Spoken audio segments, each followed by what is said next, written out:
Hi, it's Malcolm Dunn here. I'm the Dean of the Global Leadership Wellness Academy, LeadWell Global. As you're aware, we take a holistic perspective of leadership and leaders, and a key part of that is how can they operate at best performance, especially in the stressful times that we're facing.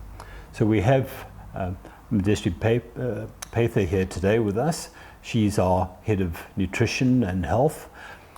What we want to really talk about is if I'm stressed out, if I'm tired, if I'm not sleeping, I'm taking too much sugar, I'm taking caffeine to get me through the day. What's the alternative? What's another way that I can present my best self and be energetic, the fuel and energy that I need to do some really challenging things? Well, the most important part of all of that, as a lot of people are aware of, is sleep. Because if you don't have a solid, and it doesn't have to be a long sleep, like it doesn't have to be 8 hours, like 6.5 to 7 hours is all you need. So in order to, fall asleep properly, it's important to not eat too close to bedtime. So at least 2 hours, before going to bed.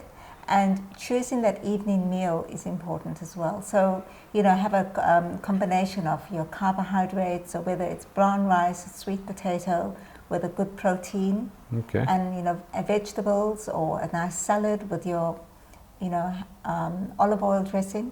So that just sets your blood sugar, it regulates your blood sugar, so you're not actually waking up throughout the night restless and tired as well in the morning.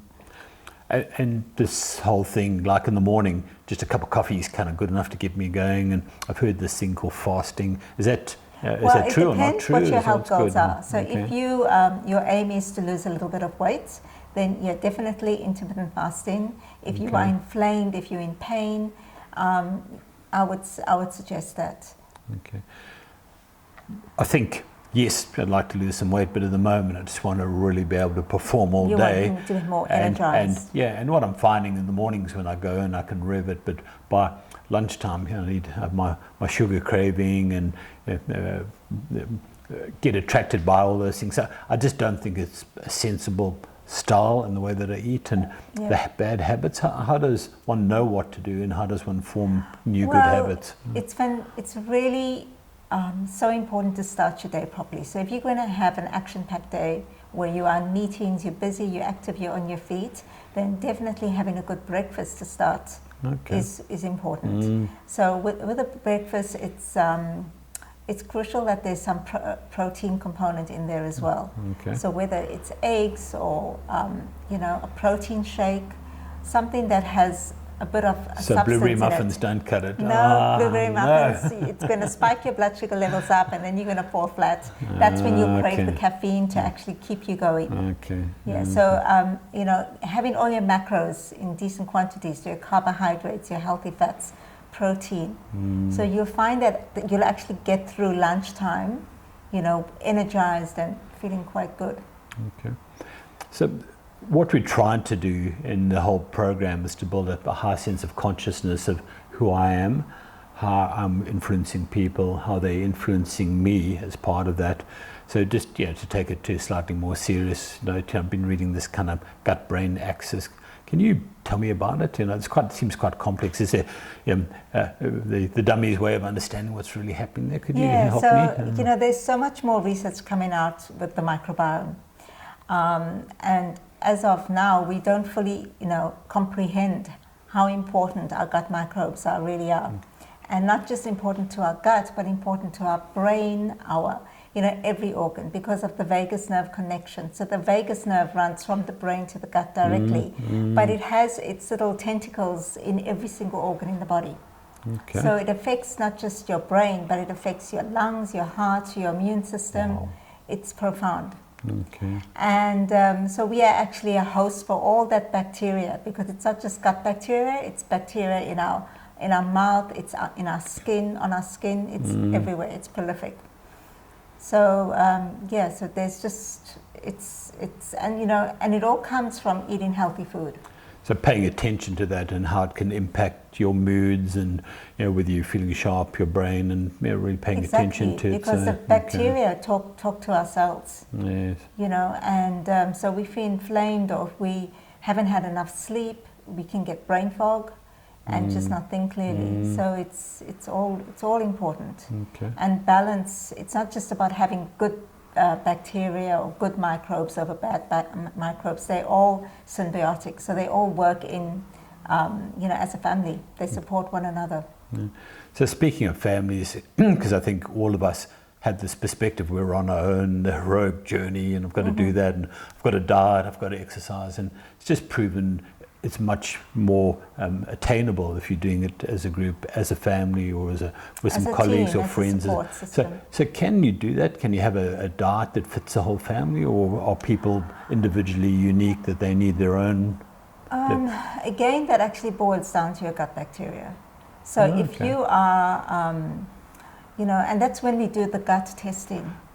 Okay, so to see what's going on and what sort of microbes are in your gut that are higher than the other ones. Okay, so and we'll try and balance it. So it's all about creating that balance, because if you're imbalanced, then you could be, having inflammatory markers that pass the gut barrier and go into the bloodstream, which will impact your heart or your lungs or any other component. So so if you really, really want to know what's at the core of everything, then microbiome testing is fantastic. And I hear from that, then they design a diet specifically for you, and so that, because you're not necessarily going to react to fats the same as somebody else would. Exactly. And so it really gets you to be optimal. It's nice that they've got that ability to target now. Oh, amazing. And it's also not just testing your microbiome. We do, genetic testing, DNA testing, so nutrigenomics as well. Yes. If someone has, had problems and they just can't get to the core of it, then we'll delve deeper and see what's really going on. Sure. So it's a great thing, because I think a lot of the leaders I meet, they really sacrifice themselves in the noble cause, and let's just pop a chocolate or something like that for the energy, but it's not a sustainable thing. The thing is with sugar, you feel fantastic for about half an hour, and then it'll drop your levels down so low. So that spike is when your body's really being challenged. What would allow people to do it because they know it's good, rather than have to have a failure, a heart attack, or an obesity crisis, or I get that a lot with my clients, and especially those, they are more compliant after they've been given what their baseline is. So if they do a DNA test, and if you explain to them, well, these are the vitamins that you really need, because vitamins and minerals act as cofactors for our DNA. And they enable us to break down toxins and to just function better, and feed our mitochondria the right foods as well. So when they see that this is exactly what's going on in their body, then they definitely, it's not a diet, it's a lifestyle change. Yeah. So thank you, Mogestri, for that. It really is interesting, that the need that we have to really pay attention to ourselves if we want to perform.